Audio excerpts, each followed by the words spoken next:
Hey guys, welcome back to my channel. My name is Aastha Navlani और आज हम समझने वाले हैं large intestine.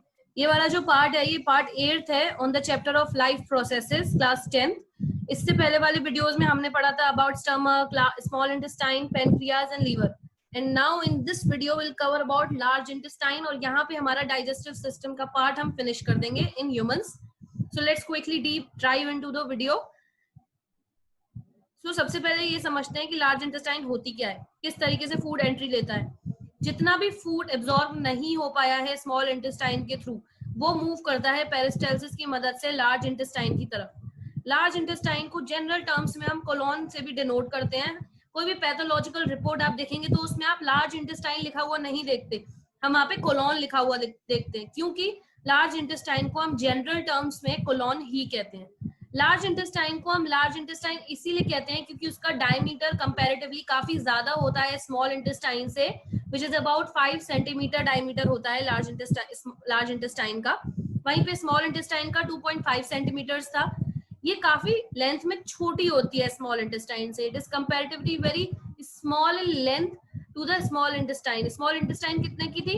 It was 7 metres long. ये होती है अबाउट 1.5 मीटर्स लॉन्ग। इसका जो इसके 5 मेन पार्ट्स होते हैं। इसका जो खासियत है, जैसे स्मॉल इंटेस्टाइन के 3 मेन पार्ट्स थे which were duodenum, jejunum and ileum. इसके 5 मेन पार्ट होते हैं which is ascending colon, second one is descending colon and third one is transverse colon, fourth one rectum और आखिर में होता है एनस जो इसके नीचे प्रेजेंट होता है। तो ये बेसिक 5 पार्ट्स होते हैं जिनके बारे में हम बात करेंगे।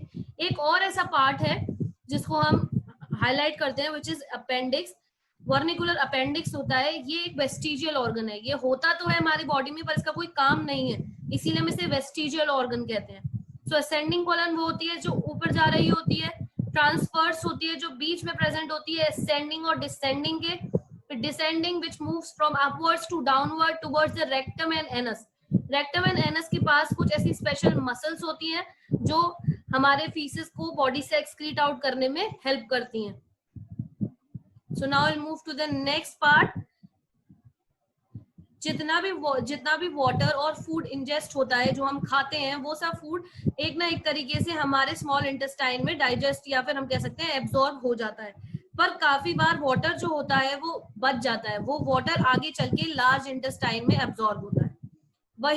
इसीलिए जो वेस्ट प्रोडक्ट होते हैं लार्ज इंटेस्टाइन के थ्रू जो मूव करते हैं, वो धीरे धीरे करके सेमी सॉलिड पेस्ट में कन्वर्ट हो जाते हैं, क्योंकि वाटर धीरे धीरे एब्जॉर्ब हो रहा है लार्ज इंटेस्टाइन में, जिसकी वजह से वेस्ट सेमी सॉलिड पेस्ट में बदल जाता है। हम देखते हैं हमारे स्टूल और फीसेस की कंसिस्टेंसी सॉलिड होती है because they do not have any water content, because that water content is absorbed by the large intestine itself.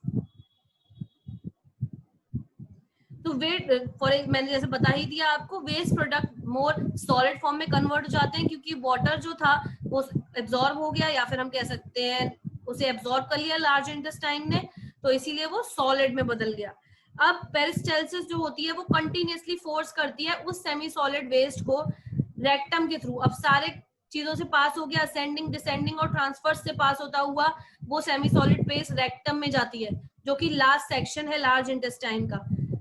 इसी रेक्टम और एनस में, ये दो जो लास्ट पार्ट होते हैं लार्ज इंटेस्टाइन के, इसमें कुछ मसल्स प्रेजेंट होती हैं। वो मसल क्या करती हैं? कॉन्ट्रैक्शन, रिलैक्सेशन करती हैं, जिसकी वजह से हमें कई बार ऐसा लगता है कि हमें वॉशरूम जाना है और हमें we need to go to washroom, क्योंकि हमें फीसेस या स्टूल को अपनी बॉडी से एक्सक्रीट आउट करना है। सो वो मसल क्या करती है? कॉन्ट्रैक्शन, रिलैक्सेशन करती है, जिससे हमें अर्ज फील होती है वॉशरूम जाने की। और वही मसल्स प्रेजेंट होती है रेक्टम और एनस में, जो हेल्प करती हैं एक्सक्रीशन ऑफ फीसेस या स्टूल्स में।